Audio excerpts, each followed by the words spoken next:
마음을 정돈하시고요. 하나님 앞에 예배 드리도록 하겠습니다. 하나님께서 기쁘게 받으실 만한 그런 예배 되기 위해서 마음을 모으시고 또 정성을 다하시고 뉘우칠 것들은 뉘우치고 그렇게 예배를 준비하실 수 있기를 바랍니다.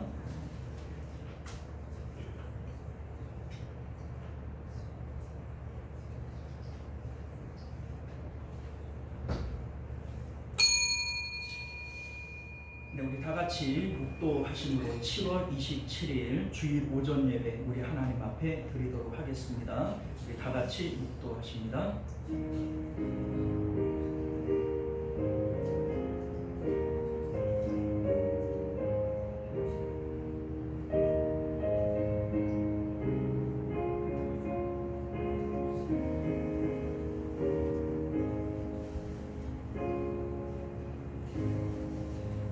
할렐루야. 우리 하나님을 찬양하는 일이 선함이요 찬송하는 일이 아름답고 마땅하도다. 여호와께서 상심한 자들을 고치시며 그들의 상처를 싸매시는도다. 아멘. 존귀하시고 은혜로우신 우리 주 하나님, 오늘도 주님 사모하여 주님 앞에 모인 주의 백성들 은혜를 베푸시고 긍휼을 베풀어 주셔서 충만하게 하시며 또 오늘도 강건하게 하시며 하나님으로 채워주셔서 우리 마음이 하나님으로 만족되어지는 그런 귀한 시간 되도록 역사하여 주옵소서. 거룩하신 예수님 이름으로 기도드리옵나이다. 아멘. 우리 다같이 찬송가 3장입니다.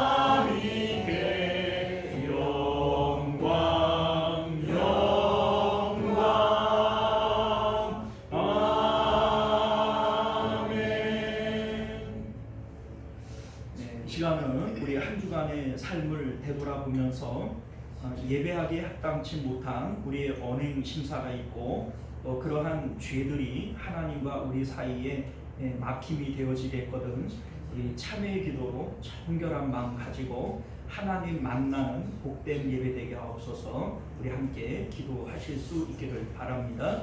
우리 다 같이 참회 기도 드립니다. 주여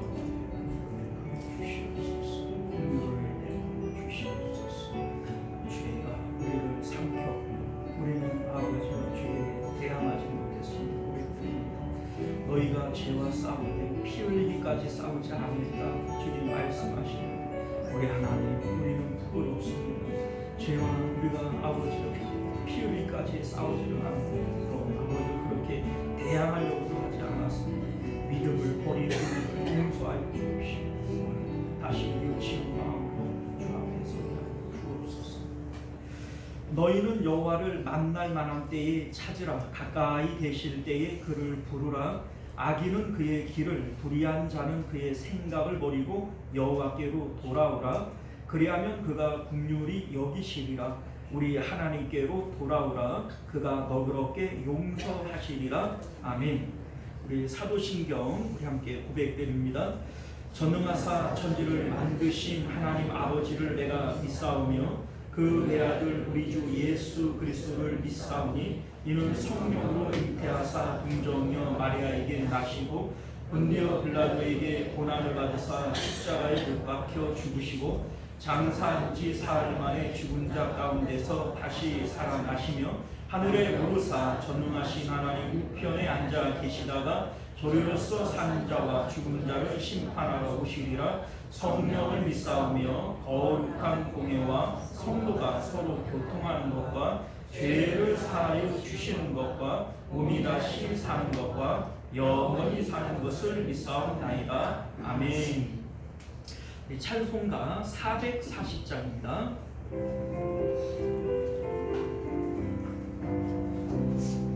어디든지 예수 나를 이끌며 어디든지 예수 함께 가려네. 예수 함께 아니 가면 맛없고 예수님과 동행하면 더없네. 어디를 가든지 겁낼 것 없네. 어디든지 예수 함께 가려네. 세상 친구 모두 나를 떠나고 주와 동행하실 해로 없겠네.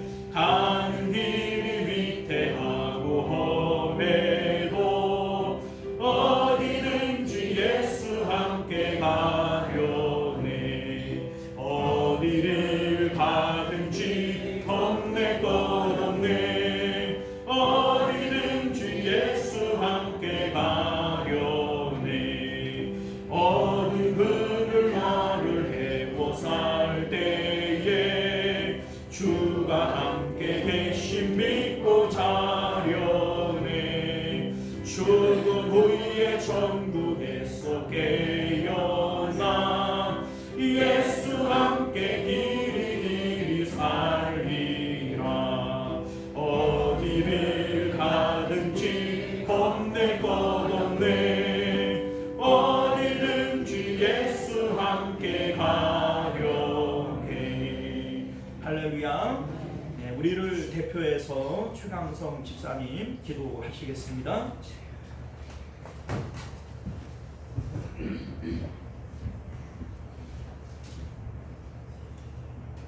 좌로나 우로 치우치지 아니하시고 중심을 보시는 하나님 아버지 은혜에 감사드립니다. 하나님 아버지께서는 좋은 일 좋은 날만 주시는 것이 아니라 좋지 않은 날도 주시면서 편향된 삶을 살지 않도록 하셨습니다. 이런 여러 날을 더하셔서 한편으로는 주님께 영광 돌리며 한편으로는 주님께 회개하는 삶을 살도록 하셔서 어느 쪽에도 치우치지 않는 삶을 주신 줄 믿습니다. 저희에게 세상 삶의 지혜를 주시고 중심을 보시는 하나님 아버지께 부합된 삶을 살 수 있도록 주님 인도하여 주시옵소서. 한 주를 살면서 잘못된 언행과 심사를 주님께 회개합니다. 주님이 보시기에 안 좋은 언행은 성령으로 다스려 주시고 안 좋은 심사는 주님 앞에 회개함으로써 그 마음을 회복시켜 주시옵소서. 사랑이 많으신 하나님 아버지, 어설픈 늦장마에 실종자와 수재가 생기면서 국민들의 마음을 아프게 하였습니다. 사망자 가족과 실종자 가족을 위로하여 주시고 유공폭으로 변호를 당한 이들을 주님의 통로로 인도하여 주시옵소서. 한편으로는 더위가 시작되면서 기온이 38도를 상회하고 있습니다. 이상기후로 여겨지지 않는 정도의 날씨로 각인되고 있는 지금 연로하신 성도님들 가가호 주님의 눈길을 보내주셔서 살펴주시고 보호하여 주시옵소서. 주님의 은혜로 성도들 올여름 무사히 지내며 추석 한가위를 맞게 하기로 주님께 기도드립니다. 다음 달 1일은 주일학교 여름 행사가 있습니다. 행사를 주관하고 실행하는 목사님과 교사님, 과일에 지치지 않고 무사히 주일학교 행사 마치도록 하여 주시고 내년에는 더 많은 주일학교 학생을 보내주셔서 함께 기도할 수 있도록 하여 주시옵소서. 존귀하신 하나님 아버지, 포괄적 차별금지법이 국회에 논의되고 있습니다. 존속히 이 법이 폐지되어 유교도와 불신자가 활개치지 못하는 세상이 되게 하옵시며 오직 하나님 말씀만이 유일한 법임을 많이 알게 하여 주시옵소서. 설교와 새벽 기도로 교회를 이끄시는 담임 목사님, 주님의 종으로 항상 이끄시오며 주님의 일을 마치는 날 좋은 상급으로 수고를 이루하여 주시옵소서. 목사님 가정의 성령과 평안이 있기를 기도하며 이 모든 말씀 구원자이신 예수님 이름으로 기도드렸습니다.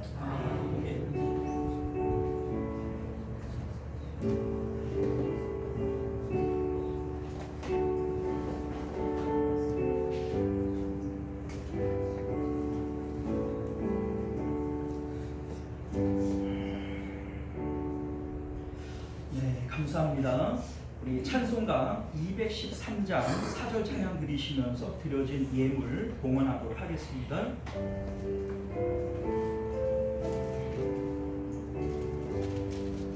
나의 봉화들이 주여 받아주셔서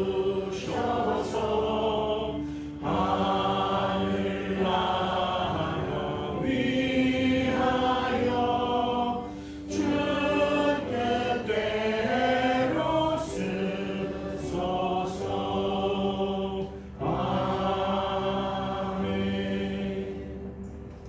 우리 하나님 앞에 11조 예물, 선교 예물, 주일 예물을 드리셨고요. 우리 박순호 권사님 감사 예물, 무명으로 감사 예물을 드리셨습니다. 드려진 예물 위해서 우리 함께 기도하겠습니다. 존귀하시고 은혜로우신 우리 주 하나님, 하나님께서는 즐겨 드리는 자를 기뻐하신다 했습니다. 믿음으로 감사함으로 우리가 하나님 앞에 드릴 때 하나님 더 좋은 것들로 심게 하시고 더 풍성한 것들로 거둘 수 있는 저희들 되도록 은혜 베풀어 주옵소서. 우리 하나님께서 적은 것에 충성된 자들에게 더 큰 것 맡겨주신다 약속하여 주셨사오니 주님의 약속대로 우리 하나님께서 우리에게 더 귀하고 더 큰 것들 맡겨주실 수 있도록 은혜 베풀어 주옵소서. 우리 하나님 오늘도 주님 앞에 드리고 싶은 마음은 있지만 물질이 부족하고 또 믿음이 부족하여 하나님 앞에 드리지 못한 손길들이 있습니까? 우리 하나님께서 넉넉한 물질과 또 풍성한 믿음 더하여 주셔서 마음껏 하나님 앞에 바치고 드릴 때 더 풍성하게 채워주신 하나님을 경험하도록 은혜 베풀어 주옵소서. 거룩하신 우리 주 예수님 이름으로 간절히 기도 드리옵나이다. 아멘. 자, 우리 주부를 참조하시어서 교회 소식 전해드리겠습니다. 서로 사랑하고 격려하며 모이기를 힘쓰는 교회가 됩시다. 무더운 여름철, 일사병, 식중독 등 건강에 더욱 유의하실 수 있기를 바랍니다. 전도를 위해 기도하고 또 전도에 힘씁시다. 우리 이제 오늘 원래해 이제 넷째 주니까요. 우리 사여와 남전도에 모여 주시면 되겠고요. 대표기도 공지 주보를 참조해 주시기를 바랍니다. 식당 공사부서는 7월은 3년, 8월은 2여 정도에 됩니다. 우리 나라와 교회와 가정과 다음 세대를 위해서 우리 기도하실 때마다 합심해서 기도해 주시기 부탁드리겠고요. 이번 주 금요일이죠. 8월 1일 주일학교 여름 행사가 있습니다. 위해서 기도해 주시기를 부탁드리겠고요. 포괄적 차별금지법 저지를 위해서 우리 함께 기도해 주시기를 부탁드립니다. 교묘하게 이름을 자꾸 바꿔가지고 교묘하게 접근을 해요. 그럼 이제 전혀 뭐 그게 눈치도 못 챌 만큼 그렇게 조금씩 이렇게 바꿔 들어오는 것 같아요. 그러다가 이제 나중에 보면은 뭐 이거 양보하고 저거 양보하고 나중에 그냥 그 무명무실해지는 이런 전략을 쓰는 것 같습니다. 하여튼간 아기들이 머리가 좋아요. 우리가 더 지혜로워져야 되고 기도해야 될 줄 믿습니다. 방송 예배와 말씀 읽기와 기도를 통해서 매일 경건에 힘쓰실 수 있기를 바라겠고요. 2025년도에도 성경 읽기 많은 동참 부탁드립니다. 우리 환우들이 이제 여러분 계신데 우리 이제 오병규 장로님 또 우리 김금인 권사님 그 외에도 여러분들 아시는 대로 우리 함께 기도해 주시면 감사하겠습니다. 자, 우리 하나님 말씀 우리 함께 볼게요. 사무엘상 14장입니다.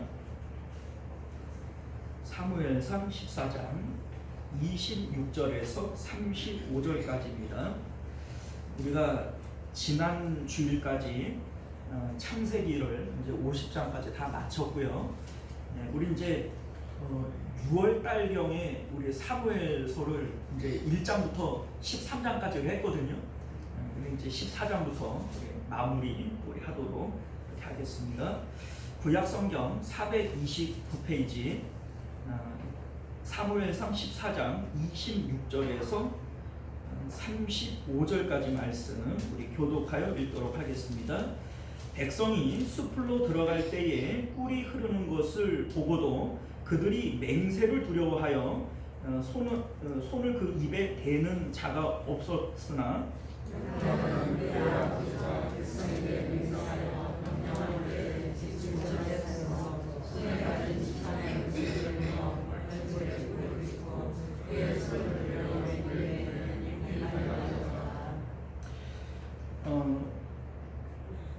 그때에 백성 중 한 사람이 말하여 이르되 당신의 부친이 백성에게 맹세하여 엄히 말씀하시기를 오늘 음식물을 먹는 사람은 저주를 받을지어다 하셨나이다.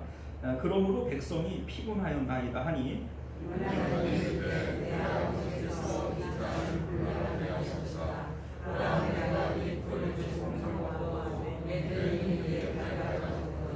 하물며 백성이 오늘 그 대적에게서 탈취하여 얻은 것을 임의로 먹었더라면 블레셋 사람을 살육함이 더욱 많지 아니하였겠느냐?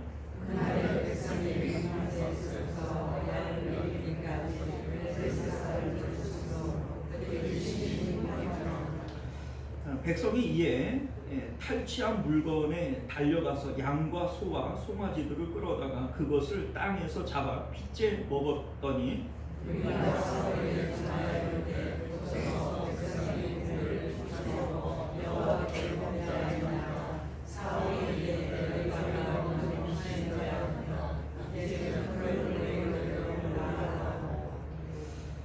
또 사울이 이르되 너희는 백성 중에 흩어져 다니며 그들에게 이르기를 사람은 각각 소와 양을 이리로 끌어다가 여기서 잡아 먹되 핏째로 먹어 여호와께 범죄하지 말라 하매 그 밤에 모든 백성이 각각 자기의 소를 끌어다가 거기서 잡으니라. 사울이 여호와를 위하여 제사를 쌓았으니 이는 그가 여호와를 위하여 처음 쌓은 제사이더라. 아멘. 자, 우리 함께 기도하겠습니다. 은혜로우시고 자비로우신 우리 주 하나님, 오늘도 주님의 복된 말씀을 통하여 하나님의 뜻을 깨닫는 저희들 되게 하시고 진리 가운데 살아감으로 우리가 오늘도 하나님 앞에 복되게 살아가는 저희들 되게 하여 주옵소서. 예수님 이름으로 기도드리옵나이다. 아멘. 자, 오늘 우리는요 함께 읽은 본문의 말씀을 중심으로 영적 굶주림의 증상이라고 하는 제목으로 하나님 말씀 나누도록 하겠습니다. 영적 굶주림의 증상.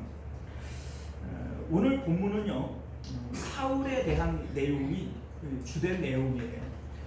이제 여러분들 아시다시피 사울을 하나님께서 패하시고 다윗을 새롭게 왕으로 세우실 겁니다. 성경이 집중하고 있는 내용이 뭐냐면 하나님께서 왜 사울을 버리셔야만 했느냐, 하나님께서 왜 다윗을 세우셔야만 했느냐, 이거를 우리에게 보여줄 겁니다. 그 가운데 오늘 사울의 아들 요나단을 통해서 사울과 비교를 해요. 비교를 해서 사울의 영적 상태를 드러내는 거예요. 뭔가 비교의 대상이 있어야 되지 않겠어요?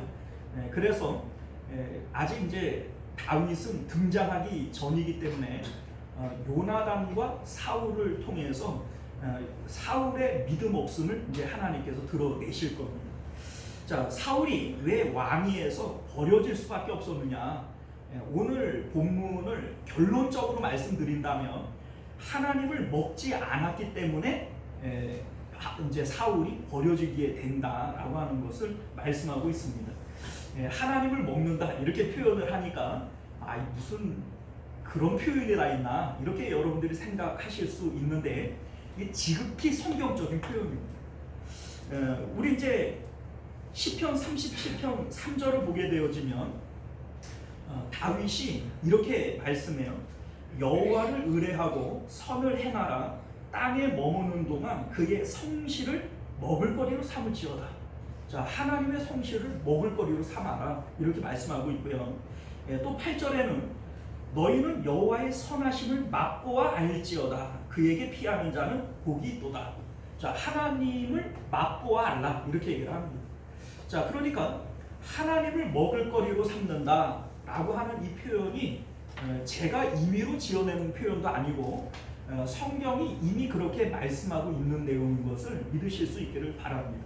자, 여기서 하나님을 먹을거리로 삼는다라고 하는 말의 의미가 뭐냐면 우리 마음은 비어 있어요. 그러니까 비어 있다라고 하는 것은 늘 배고픈 상태라는 얘기예요. 그래서 사람들은 늘 기쁨과 만족을 찾아 헤매게 되어져 있습니다. 여러분들 뭘 하면 내가 기쁠까? 뭘 하면 내가 만족될까? 이게 바로 행복을 추구하는 것인데 이 땅을 살아가는 모든 사람들은 행복을 추구해요? 아니에요? 추구하는 거예요. 이게 바로 마음의 먹을거리를 찾는 겁니다. 자, 그런데 하나님께서는 처음부터 사람에게는 하나님만이 먹을거리라고 지정해 주신 거예요. 너희는 마음을 다하고 목숨을 다하고 힘을 다하여 누구만 사랑해요? 하나님만 사랑하라. 하나님만 마음에 먹을거리 삼으라는 뜻입니다. 자, 그런데 하나님 아닌 다른 것들, 세상에 있는 것들로 내 마음의 기쁨과 만족 삼으려고 하는 것이 이게 바로 죄예요, 죄. 그래서 구약 시대의 번제라고 하는 것, 이제 번제는 죄를 씻기 위한 거 아닙니까? 양이나 소나 이제 끌어다가 나의 죄를 전가시키고 그리고 이 양을 죽임으로써 죄를 용서받는 거예요. 그러면 여기서 말하는 죄가 뭐냐? 마음과 목숨과 힘을 다하여 하나님을 사랑하고 하나님을 먹을거리 삼아야 될 사람들이 하나님 아닌 세상에 있는 것들로 기쁨과 만족을 삼으려고 했던 거, 이게 바로 죄라는 겁니다. 이게 바로 양이 죽듯이 죽어야 되는 거라고 성경은 말씀하고 있음을 믿으실 수 있기를 바랍니다. 자, 우리가 예수님을 믿고 이제 하나님의 백성이 되어졌을 때 이제 우리는요 오직 하나님으로 마음에 먹을거리를 삼아야 돼요. 하나님을 기쁨과 만족거리로 삼아야 돼요. 우리 찬송가 가운데 이런 내용들이 많이 있거든요. 기쁨의 근원 되시는 예수를 위해 삽시다. 하나님이 기쁨의 근원이 되어지시는 거예요. 또 이런 거 있죠. 주가 주신 기쁨 외에 기뻐할 건 무엇냐. 이렇게 찬송해 놓고 다른 걸로 기뻐하잖아요. 자, 그러니까 하나님으로 기뻐해야 된다라고 하는 것이 이게 바로 성경이 우리 선민들에게 요구하고 있는 내용인 것을 믿으실 수 있기를 바라요.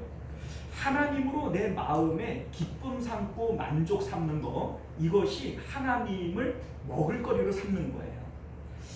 자, 오늘 말씀 이제 본문을 보게 되어지면요, 선민이 하나님을 먹을거리로 삼지 않게 되어질 때 영적 굶주림이 일어나요. 우리 마음 가운데 영적 굶주림이 일어날 때 어떤 현상들이 일어나게 되어지느냐, 하나님께서 왜 요나단이라고 하는 사람을 사용하시고 하나님께서 왜 사울이라고 하는 사람을 버리셔야만 했느냐, 하나님을 먹을거리로 삼지 않았기 때문이다. 하나님을 기쁨과 만족거리로 삼지 않았기 때문이다. 성경은 그렇게 말씀하고 있는 겁니다. 자, 오늘 14장의 배경은요, 우리 13장부터 조금 살펴봐야 되는데, 사울이 왕이 되어지고 한 2년쯤 지났을 때 사울이 이제 이런 마음이 드는 거예요. 내가 왕이 됐는데 뭘 해야 되지? 내가 왕으로서 뭐를 해야 백성들이 좋아하지? 이런 생각을 가지다가 블레셋이라고 하는 나라가 끊임없이 쳐들어오고 괴롭히잖아요. 그러니까 군사들을 3,000명을 모집을 해가지고 이 블레셋을 공격을 합니다. 요나단을 통해서 게바에 있는 블레셋 수비대를 치도록 해요. 그러니까 선제 공격을 한 겁니다. 이제 선제 공격을 하니까는 전쟁이 벌어지게 되어진 겁니다. 본격적으로 전쟁이 벌어지는데, 우리 이제 13장 5절을 보면요, 블레셋의 전력에 대해서 이렇게 얘기를 해요. 블레셋의 병거가 3만이요 마병이 6천이요 백성은 해변의 모래알처럼 많았다. 이렇게 얘기를 합니다. 자, 이스라엘 백성들은 군사가 몇 명이었다 그랬어요? 3,000명. 그런데 선제 공격을 했는데 블레셋의 전력은 어떻게 된다고요? 병거가 3만. 아니 벌써 답이 안 나와요. 병거가 3만, 마병이 6천, 병사는 그냥 세기도 귀찮아요. 그냥 바닷가에 모래알처럼 많았다. 그러니까 이 3,000명하고 싸움이 돼요, 안 돼요? 안 돼요. 그래서 15절을 보면 13장 15절을 보면 3,000명들이 지레 겁을 먹고 도망을 가기 시작을 합니다. 그래서 3,000명 가운데 다 도망을 가고 남은 백성들이 몇 명이냐면 600명이 남아요. 그러니까 2,400명이 도망가고 600명이 남게 되어집니다. 3,000명이 다 돼도 이게 싸워서 될까 말까인데 이게 안 되겠죠. 그런데 이제 2,400명이 도망가고 600명밖에 안 남으니까 이 600명은 사실 이게 결사된 거예요. 결사된. 자, 그런데 엎친 데 겹친 격으로 이들이 이제 사무엘하고 전쟁을 벌이기 전에 약속을 하는 거예요.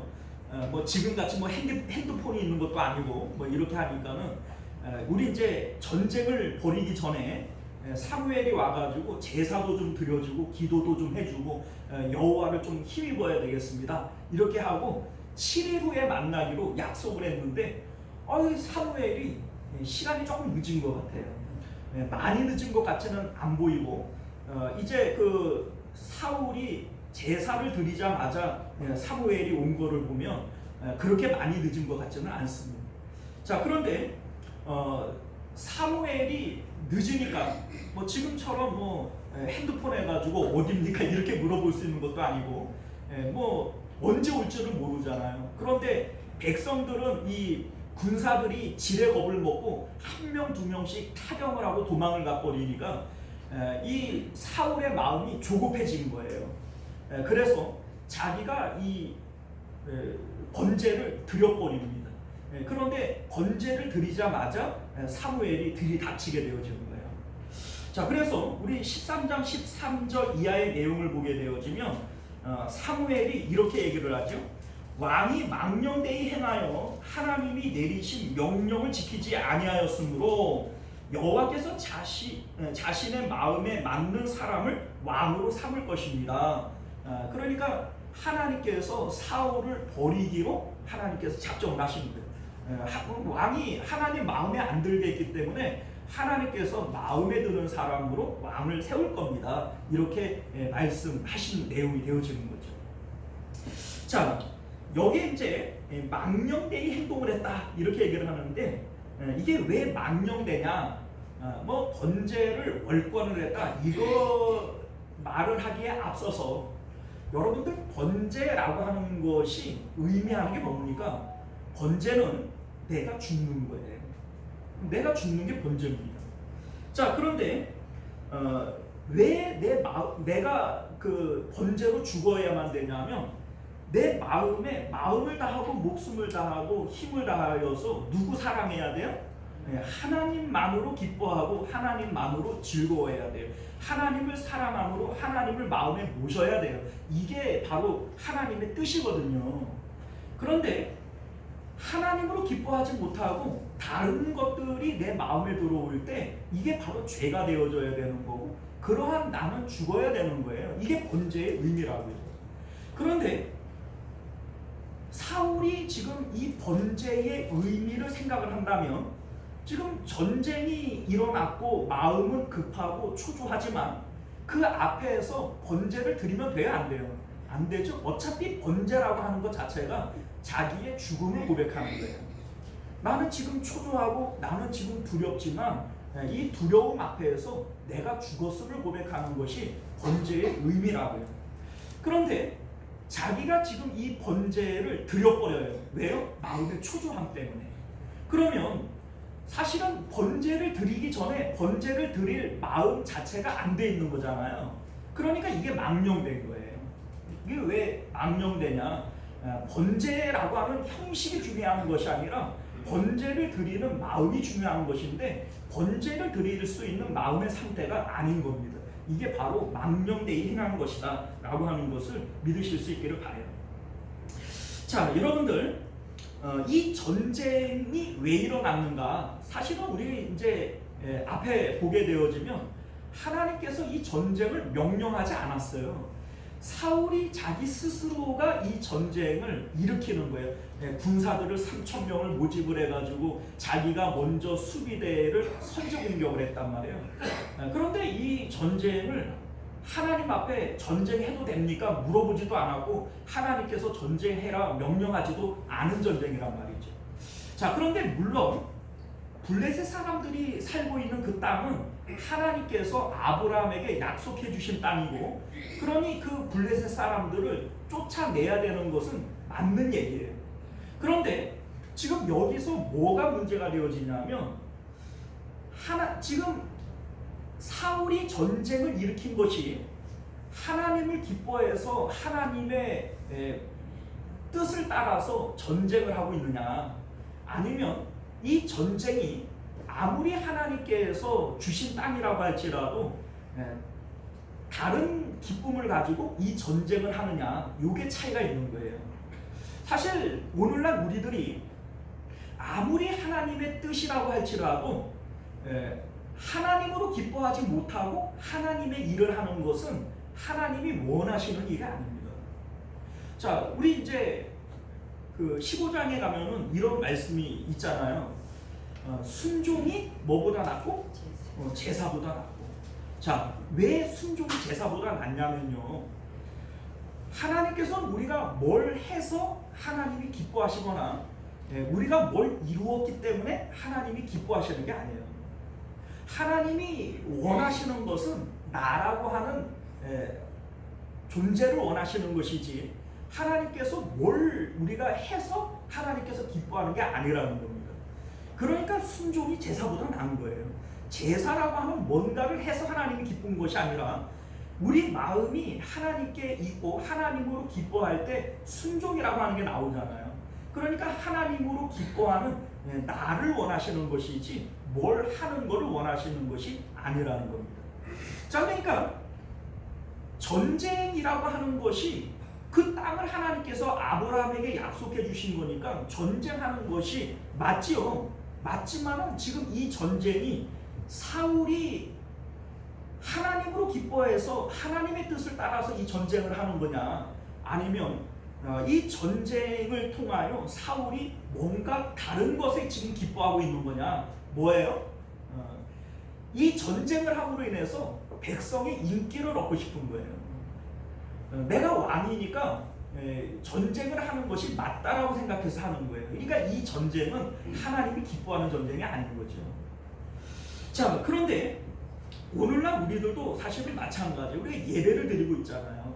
근데 이 예배를 드릴 때 하나님으로 기뻐하는 마음으로 우리가 예배를 드리는 것이 아니라면 이 예배 자체가 망령되게 드리는 겁니다. 예배는 하나님께서 우리가 예배 드리는 행위를 통하여 기뻐하시는가? 아니에요. 순종이 제사보다 낫다, 이렇게 얘기를 하는 것이 예배 자체를 하나님이 원하시는 것이 아니라 우리라고 하는 마음을 원하는 거예요. 한 사람 한 사람의 마음을 원하는 거예요.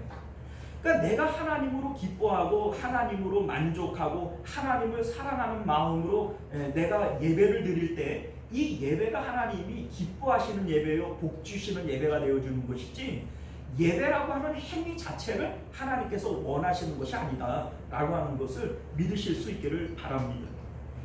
자, 지금 사울이라고 하는 왕을 대표로 해서 이스라엘 백성들의 전체적인 영적인 상태를 우리에게 보여주고 있는 거예요. 지금 이스라엘 백성들, 선민들이 하나님으로 기뻐하고 있어요? 세상의 다른 것들을 기쁨 삼고 있어요? 다른 것들을 기쁨 삼고 있어요. 이게 바로 영적 굶주림의 상태다라고 하는 것을 믿으실 수 있기를 바랍니다. 우리 이제 사도 바울이 이런 말씀을 하잖아요. 항상 기뻐하라, 쉬지 말고 기도하라, 범사에 감사하라. 이것이 그리스도 예수 안에서 너희를 향한 하나님의 뜻이다. 자, 여러분들, 우리가 어떻게 항상 기뻐할 수 있죠? 어떻게 우리가 항상 모든 일에 감사할 수 있죠? 자, 우리가 세상의 다른 것들을 기쁨 삼고 살아간다면 절대로 할 수 없어요. 아니, 머리에다가 꽃을 좀 꽂고 좀 헬렐레 이런 사람이래야 항상 기뻐하고 모든 일에 감사하죠. 우리가 사람인데, 그죠? 때로는 안 기쁠 때도 있고 덜 감사할 때도 있고 그런 거 아니겠어요?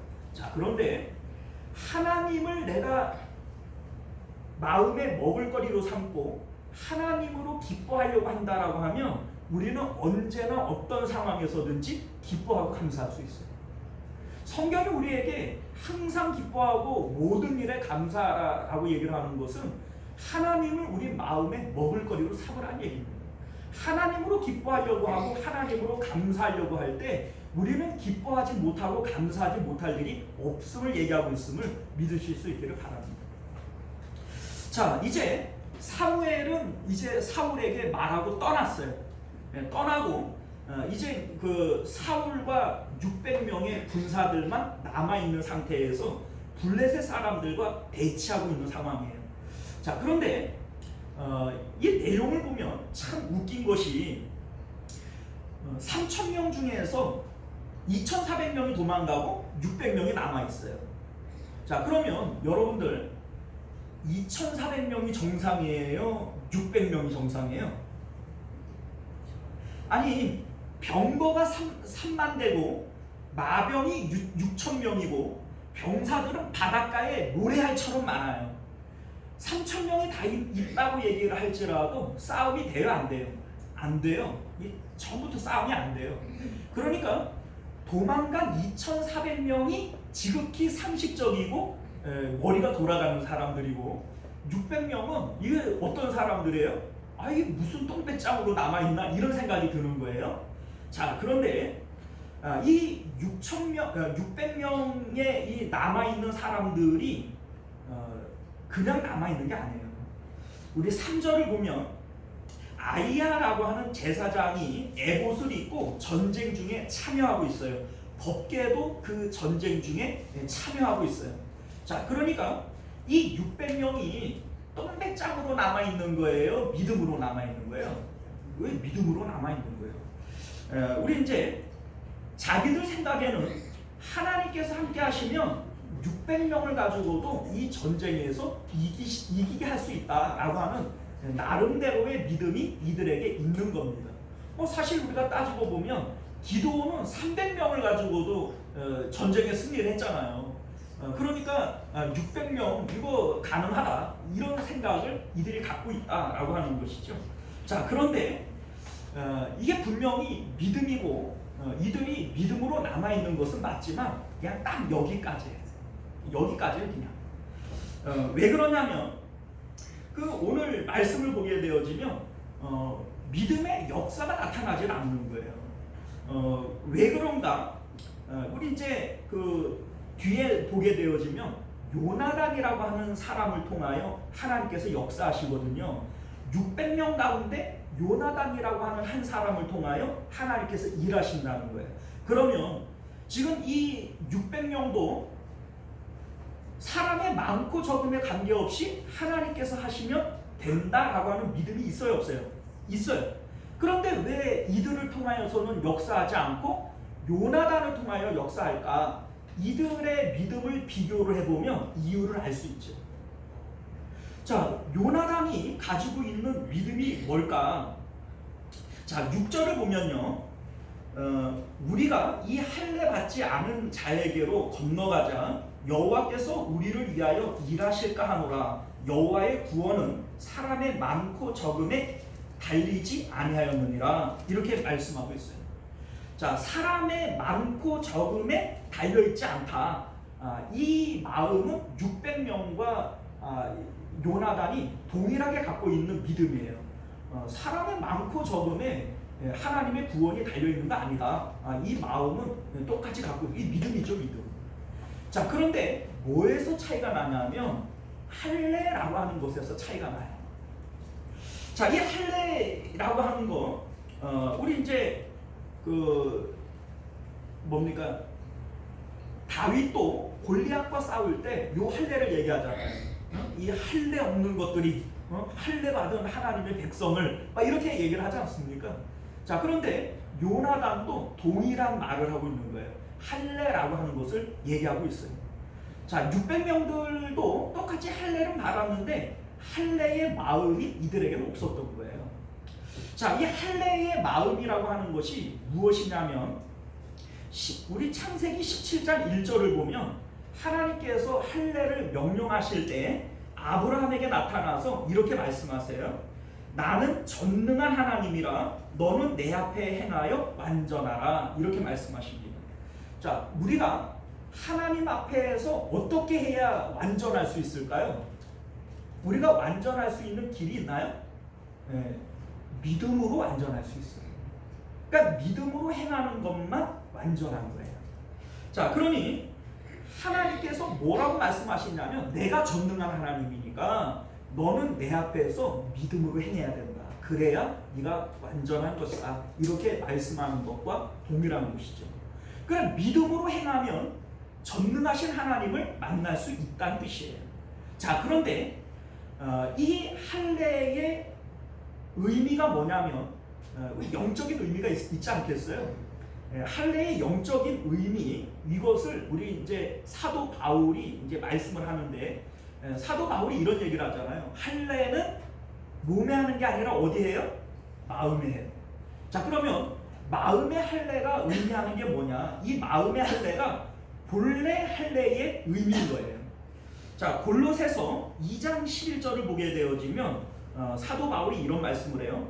너희가 손으로 하지 아니한 할례를 받았으니 곧 육적 몸을 걷는 것이요 그리스도의 할례니라. 자, 뭐가 뭡니까? 마음의 할례라고요? 육체를 걷는 것이 마음의 할례라고요. 할례라고 하는 것 자체가 자기의 죽음을 의미하는 거예요. 생식기의 그 표피를 잘라내는 거잖아요. 그러니까 그 죽음을 의미하는 것이 할례의 의미인 겁니다. 그래서 사도 바울은 영적 할례라고 하는 것을 육체를 걷는 게 이게 마음의 할례다, 이게 그리스도의 할례다, 이렇게 말씀하신 것을 믿으실 수 있기를 바라요. 전능하신 하나님을 만나기 위해서 먼저 내 육체가 죽어야 된다는 걸 얘기하는 겁니다. 이게 바로 번제의 의미고 할례의 의미인 거죠. 자, 이제 요나단이 이런 얘기를 하잖아요. 우리가 할례 받지 않은 자에게로 건너가자. 여러분들 생각을 해봐요. 지금 블레셋 사람들이 어마어마하게 바글바글하게 많아요. 그런데 요나단이 그리로 자기가 호롤단신 올라가가지고 이게 자살의 니지 이게 말이 됩니까? 그런데 요나단이 그렇게 올라가려고 하는 이유가 뭐예요? 하나님의 뜻이면 내가 올라가겠다는 거예요. 이게 바로 마음의 할례를 받는 것, 이 죽음을 의미하는 겁니다. 그러니까 내 마음이 하나님 앞에서 죽게 되어지면 전능하신 하나님을 만나게 되어지는 거예요. 이 할례가 나는 전능한 하나님이라 라고 말씀하실 때 전능하신 하나님을 우리가 만나기 위해서는 할례의 의미인 육체의 죽음을 우리가 받아들여야 되는 것이죠. 자, 여러분들 오늘 이제 말씀을 우리 삶 가운데 적용을 해보면 그래요. 600명도 믿음이 있어요, 없어요? 믿음이 있어요. 하나님의 구원은 사람의 많고 적음에 있는 것이 아니라 이 믿음이 600명에게도 있기 때문에 이거 누가 보더라도 자살행위와 같은 이러한 전쟁지에 이들이 남아있는 겁니다. 오늘날 우리들도 마찬가지거든요. 믿음이 없는 게 아니에요. 우리가 하나님 앞에 기도도 하고 우리 예배도 드리고 우리가 믿음이 없는 게 아니에요. 그런데 그냥 거기까지예요. 이들이 믿음이 있는데 그냥 거기까지예요. 왜냐하면 거기에서 할례의 믿음이 없기 때문에 그런 거예요. 예수 그리스도의 십자가를 통해서 나라고 하는 존재가 죽어야 되는 겁니다. 세상에서 기쁨을 누리려고 하는 이러한 마음들이 죽어야 되는 거예요. 그러면 전능하신 하나님을 만날 수 있는 것이죠. 이게 할례의 의미라고요. 그런데 오늘날 우리들도 하나님 앞에 기도를 해요. 믿음이 있으니까 기도를 하는 거죠. 그런데 왜 믿음의 응답, 기도의 응답들이 없죠? 할례의 의미가 없기 때문에. 내가 세상에 대해서 육체로 얻는 기쁨과 만족들, 이러한 것들에 대해서 죽어야 되는 거예요. 요나단이 적진으로 올라가잖아요. 호르단식 올라가잖아요. 이게 여러분들 할례의 의미인 육체의 죽음을 각오하지 않고 이게 됩니까? 이게 안 되는 거거든요. 그래서 요나단은 이 할례의 의미를 마음속 깊이 받아들인 거예요. 그런데 여러분들 600명이 남아있는데 이들은 하나님이 함께 하시면 돼 말은 하는데 그냥 옹기종기 모여가지고 그냥 두려워만 하고 있어요. 왜요? 할례의 믿음이 없기 때문인 거죠. 이게 역사가 일어나는 거예요. 자, 여러분들 우리가 이런 얘기를 하잖아요. 여호와는 나의 힘이시오. 여호와는 나의 힘이시오. 자, 여러분들 하나님이 나의 힘이 되어지기 위해서는 하나님을 먹어야 돼요. 그래야 하나님이 나의 힘이 되어지는 겁니다. 여러분들 안 먹으면 기운이 있어요, 없어요? 안 먹으면 기운이 없어요. 먹어야 기운을 차리는 거예요. 예, 오늘 본문이 이제 계속 그 얘기를 할 거거든요. 그런데 다윗이 여호와가 나의 힘이시다라고 얘기를 하는 것은 내가 하나님을 먹었고 하나님이 나의 힘이다라고 얘기를 하는 겁니다. 물론 우리들도 마찬가지예요. 하나님이 나의 힘이 되어지시기 위해서는 하나님을 기쁨 삼아야 되고 하나님을 만족 삼아야 되고 하나님을 먹어야 되는 거예요. 그래야 하나님이 나의 힘이 되어지는 것을 믿으실 수 있기를 바랍니다. 자, 여러분들 오늘 이제 말씀을 보게 되어지면 여기에 있는 600명도 믿음이 없는 건 아니에요. 믿음이 있는데 그냥 거기까지인 이유가 뭐냐면 부뚜막에 소금도 넣어야 짠 것이고 구슬도 빼야 보배인데 하나님은 먹어야 우리의 힘이 되어지는 거예요. 분명히 하나님이 있어요. 전능한 하나님이 있고 하나님의 언약도 있어요. 그런데 그대로 그냥 하나님을 그냥 아는 것으로만 가지고 있으면 하나님의 능력을 체험할 수 있나요? 없어요. 예를 들어 볼게요. 하나님께 예수님, 이제 베드로가 예수님에게 주시거든 나로 명하여 바다를 걸어오게 해 주십시오 라고 요청을 했어요. 예수님께서 와라 응답도 했어요. 그런데 베드로가 이렇게 보니까 바다가 무서운 거예요. 파도가 치고 이제 배에서 뛰어내리는 것이 두려운 거예요. 그러니까 주저주저 하면서 못 가고 있어요. 그러면 예수님이 명령도 하셨고 응답도 하셨지만 바다를 걷는 이적은 체험할 수 있어요? 못해요? 못하는 거예요. 오늘날 우리들이 다 그 짝인 거예요.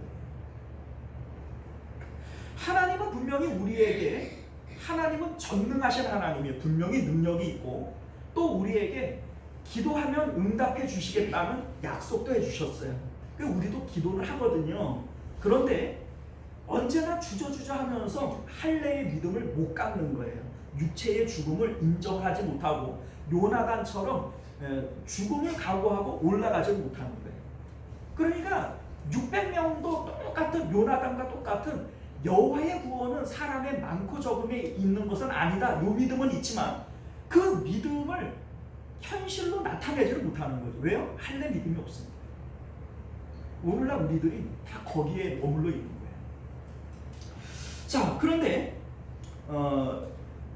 요나단이 이제 그 할례의 믿음을 가지고 그 적진으로 들어가게 되어질 때 하나님께서 요나단 한 사람을 통해서 역사하기 시작을 해요. 우리 14절과 15절을 보면 요나단이 그 무기를 든 자가 반나절 가리 땅 안에서 처음으로 쳐 죽인 자가 20명 가량이라 들에 있는 진영과 모든 백성들이 공포에 떨었고 부대와 노략군들도 떨었으며 땅도 진동하였으니 이는 큰 떨림이었더라. 이렇게 말씀하고 있어요. 자, 그러니까 요나단이라고 하는 한 사람이 뭐 아무리 잘 싸운다 그래도 올라가 가지고서는 뭐 그 뭐 수만 명씩 되어지는 블레셋 사람들을 다 죽일 수는 없겠죠. 그런데 요나단이 올라가 가지고 처음 맞닥뜨려서 죽인 사람이 20명이래요. 그런데 하나님께서 이 요나단이 전쟁을 시작을 할 때 땅이 울리게 했고 요나단 한 사람을 통해서 사람들에게 공포심을 심어준 거예요. 그래서 20절 이하의 내용을 보게 되어지면 하나님께서 블레셋 사람들에게 혼선을 일으켜서 자기들끼리 싸워 죽이도록 하신 거예요. 그러니까 이 전쟁의 양상이 확 바뀌어버리는 거예요. 지금까지는 블레셋 사람들의 입장에서 보면 저 600명도 안 되는 저 인간들 우리가 마음만 먹으면 언제든지 내가 없앨 수 있어, 이런 마음이 블레셋 사람들에게 있었겠죠. 자, 그런데 지금 이 전쟁의 양상이 요나단 한 사람을 통해서 확 바뀌어버리는 거예요. 이 땅이 진동을 하고 공포심이 일어나니까는 막 자기들끼리 막 싸우고 막 이러는 혼란이 일어나게 되어지죠. 자, 그런데 여기서 참 재미있는 것이 뭐냐면 이제 18절 이제 말씀을 보게 되어지면 사울이 뒤늦게 나타나가지고 어떻게 하는지를 보세요. 아히야 제사장에게 하나님의 법궤를 가져오라 이렇게 얘기를 합니다. 자, 그런데 여러분들 법궤를 앞세우고 뭐 믿음으로 이제 뭐 법궤를 앞세울 것 같으면 요나단이 이렇게 하기 전에 법궤를 앞세워야 되는 거지. 이미 요나단이 믿음으로 나아갔고 그리고 하나님이 이미 역사를 했는데 이 지금 뒷북치고 이 뭡니까 이 법궤를 앞세운다는 것 자체가 뒷북이거든요. 그렇지 않아요? 지금은 뭡니까 법궤를 앞세울 때가 아니라 하나님이 역사하실 때니까 동참해야 될 때죠. 지금 이 사울이 뒷북을 치고 앉아 있는 거예요. 자, 24절을 보면 사울이 군사들에게 금식을 선포합니다. 사울이 백성에게 맹세시켜 경계하여 이르기를 저녁 곧 내가 내 원수에게 보복하는 때까지 아무 음식이든지 먹는 사람은 저주를 받을지어다 이렇게 얘기를 합니다. 자, 그런데 여러분들 금식 이렇게 얘기를 하니까 뭔가 믿음으로 하는 것 같고 뭐 잘하는 것처럼 보여지지만 이것도 지금 크게 뒷북을 치고 있는 거예요. 아니 금식을 하려고 그랬으면 600명이 두려워 떨고 있을 때 하나님의 인재를 경험하기 위해서 금식을 해야 되는 거지. 이미 요나단을 통해서 하나님이 역사하고 있는데 지금 이 금식해야 될 때 왜 지금 사울이 지금 뒷북을 치고 있는데 이게 뭡니까? 영적인 무지에서 오는 것이고 지금 판단력이 상당히 흐려져 있는 거예요. 자, 여러분들 이게 바로 영적 굶주림의 증상이라는 겁니다. 우리가 영적 굶주림의 증상을 오늘 본문에서 한 3가지 정도로만 찾아보려고 그러는데 첫 번째 영적 굶주림의 증상이 뭐냐면 무지해지는 것이고 영적인 판단력이 흐려지는 거예요. 여러분들 이게 지금 법궤를 막 불러가지고 지금 법궤를 찾을 때가 아니고 금식을 선포할 때가 아니에요. 그러니까 누가 보더라도 이게 지금 영적으로 판단이 흐려진 것이고 아주 그 무지하게 행동을 하는 것이다 라고 하는 것을 알게 되어지는데 사울이 왜 이러한 행동을 하느냐, 하나님으로 굶주렸기 때문에 그런 거예요. 영적 굶주림 가운데 이 지혜 없음이 나타나는 것이다 라고 하는 것을 믿으실 수 있기를 바랍니다. 자, 여러분들 성경을 보게 되어지면 하나님으로 충만하고 하나님으로 배부른 사람들에게 나타나는 특징이 뭐냐면 지혜예요. 지혜. 요셉이 하나님으로 늘 배부른 사람이었잖아요. 그런데 요셉의 특징이 뭐예요? 지혜예요. 지혜. 하나님이 지혜를 주신 거예요. 다니엘도 역시 마찬가지예요. 다니엘이 하나님으로만 기뻐하려고 했단 말이에요. 그런데 하나님으로 배부른 다니엘에게 나타나는 특징이 뭐예요? 애굽의 그 모든 박사들보다 지혜를 10배나 더 하셨다. 그 다니엘의 세 친구들도 역시 마찬가지죠. 하나님이 지혜를 주신 거예요. 우리 고린도 전서 12장을 보게 되어지면 성령의 9가지 은사가 나와요. 그런데 성령의 은사 가운데 첫 번째가 뭔 줄 아세요? 지혜의 은사예요. 두 번째는요, 지식의 은사예요. 그러니까 성령께서 우리 안에 들어오실 때 우리에게 주시는 첫 번째 은사가 뭐냐면 지혜와 지식이라는 거예요. 그런데 지금 사울을 보면 이 지혜가 있어요, 없어요? 정말 무지한 거예요. 영적 무지고 그리고 판단력이 엄청 흐려져 있어요. 이게 바로 영적 굶주림에서 나오는 증상들이다라고 하는 것을 믿으실 수 있기를 바랍니다. 자, 두 번째 영적 굶주림의 증상이 뭐냐면 불안과 초조예요. 불안과 초조. 하나님으로 우리 마음이 충만하게 되어질 때 세상이 줄 수 없는 평강을 주신다고 그랬잖아요. 하나님으로 우리가 배부르고 하나님으로 만족하게 되어지면 세상과는 관계없이 상황과는 관계없는 평강과 기쁨을 주세요. 거꾸로 영적인 굶주림 가운데 우리 마음에 나타나는 증상이 뭐냐면 불안과 초조예요. 여러분들 사울이 왜 사무엘의 번제를 월권했죠? 왜 자기가 얼른 번제를 드려버렸죠? 마음이 초조하고 불안하기 때문에. 지금 사울이 이 전쟁을 시작했던 이유도 마음의 불안과 초조 때문에 그런 거예요. 내가 왕이 되어지기는 했는데 사람들이 나를 존경하고 또 인정하고 사랑을 좀 받아야 되겠는데 내가 뭐를 해야 사람들에게 이 왕으로서 인기를 유지할 수 있을까? 하나님으로 기뻐하려고 하는 게 아니라 사람으로 기뻐하려고 하니까 이 전쟁은 지금 일으키면 안 되는 전쟁인데 이게 지금 3,000명 가지고서는 전쟁 일으켰다가 지금 이 낭패를 보고 있는 거잖아요. 왜 그래요? 불안과 초조가 있는 거예요. 뭘 내가 해야 되는데 뭘 내가 이루어야 되는데 이러한 불안과 초조가 다 어디서부터 와요? 영적 굶주림에서부터 옵니다. 하나님으로 배부른 자들은 서두르지 않아요. 하나님으로 배부른 자들은 초조하지 않아요. 우리 삶 가운데 어떤 상황이 있다 할지라도 그것 때문에 마음이 짓눌리고 답답하고 이러한 일들이 일어나지 않아요. 내가 지금 마음이 불안하고 초조하고 뭔가 마음 가운데 그런 고통이 있다면 지금 여러분들이 하나님으로 굶주려 있다는 증거인 것을 믿으실 수 있기를 바랍니다. 자, 세 번째 영적 굶주림의 증상은요, 하나님과의 교통이 끊어져 버리는 거예요.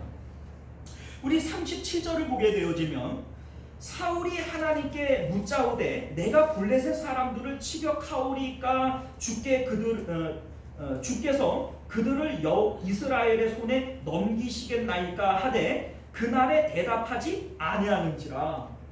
지금 와가지고 하나님 앞에 묻는데 하나님이 대답을 해요, 안 해요? 안 해요. 하나님 대답을 안 해요. 영적인 교통이 끊어져 버린 거예요. 이거 하려고 그랬으면 미리 했어요. 전쟁 일으키기 전에 물어봤어야죠. 그리고 이 상황에서 하나님이 응답을 하지 않는 이유가 있어요. 왜 그러냐면 언제나 우리 하나님이 우리의 기도에 응답하시는 것은 하나님을 우리가 마음껏 먹어서 배부른 상태에서만 응답하세요. 자, 우리 예수님께서 너희는 무엇을 먹을까 무엇을 마실까 이거 염려하지도 말고 이런 것들 구하지도 말아라. 이거는 누가 구하는 거야? 이방인들 구하는 거다. 너희는 그의 나라와 그의 의를 구하라 이렇게 말씀하시는데 그 나라와 그 의가 뭐냐면 하나님으로 내 마음을 충만하게 채우는 게 그의 나라와 그의 의예요. 하나님 나라는 여기 있다 저기 있다 못하리니 어디 있다 그랬어요? 너희 안에 있느니라. 우리 마음에 하나님을 모시고 하나님으로 배부른 상태가 이게 바로 하나님께서 우리에게 요구하시는 거예요. 그런데 이 상황에서는 하나님께서 무엇이든지 구하는 대로 응답하시겠다고 약속하셨거든요. 그러니까 왜 사울이 하나님 앞에 간만에 물어보는 건데, 그죠? 기도 안 하다가 지금 간만에 지금 하나님 앞에 기도하고 있는데 하나님께서 응답해요, 안 해요? 안 해요. 왜 안 해요? 사울의 마음은 지금 하나님이 없어요. 사울의 마음은 지금 세상 것들로 꽉 차 있지 하나님으로 기뻐하고 만족하고 하나님으로 충만한 상태가 아니라고요. 우리가 하나님 앞에 기도할 때 응답이 어떻게 떨어지는지를 잘 생각을 해보세요. 우리가 삶 가운데 여러 가지 문제가 있을 수 있어요. 뭐 질병이라는 문제, 사업의 뭐 어려움이라는 문제, 자녀들 때문에 내가 어려움을 당할 때의 그런 문제들, 이런 문제들을 가지고 우리가 하나님 앞에 기도하는데 하나님께서 내가 기도하면 그냥 응답하던가요? 아니요. 하나님 그것 때문에 응답 안 해요. 우리가 그거 기도 안 해본 게 아니잖아요. 우리 기도해봤잖아요. 근데 하나님 응답하던가요? 안 해요. 하나님께서는 거기에 관심이 없어요. 하나님이 우리에게 관심 갖는 거는 내 마음을 관심 갖는 거예요. 그러니까 그러한 문제들을 통해서 내 마음이 하나님께로 오기를 원하는 거예요. 그래서 내 마음이 하나님께로 가서 하나님과 연합하고 하나님으로 부자가 되어지면 그 다음에는 하나님께서 그 기도에 응답하시는 거예요. 그런데 지금 사울은 영적인 굶주림 가운데 자기 마음에 하나님이 없어요. 하나님으로 기뻐하는 것도 없고 하나님으로 만족하는 것도 없어요. 그러니까 하나님 앞에 기도하는데 응답도 안 해요. 하나님과의 영적인 교통이 끊어지는 거예요. 영적 굶주림은 하나님과의 교통을 끊어버립니다. 자, 그래서 여러분들 우리가 때때로 우리 삶 가운데 영적 굶주림의 형상들이 어떻게 나타나냐면 내가 어떻게 살아야 될지 어디로 가야 될지 몰라요. 방향을 몰라요. 그리고 나 나름대로는 이렇게 하면 좋겠다 이런 생각을 가지고 뭔가를 선택을 하는데 나중에 보면은 스스로 발등 찍은 게 되어져요. 지금 사울이 딱 그거잖아요. 내가 왕이니까는 블레셋 사람들을 좀 무찔러야 되겠다. 그러면 사람들이 나를 좋아하겠지. 왕으로 인정하겠지. 이게 얼마나 왕으로서 바람직한 생각이에요? 그런데 자기 발등을 찍는 거예요. 그 당시에는 정말 잘 생각했다라고 생각하고 했는데 나중에 보니까 악수도 이런 악수가 없는 거예요. 이게 바로 영적 굶주림의 형상이라고요. 그런데 우리가 하나님으로 배부르게 되어지면 남들이 봤을 때에는 저런 바보 같은 짓을 하냐? 저런 멍청이 같은 짓을 하냐?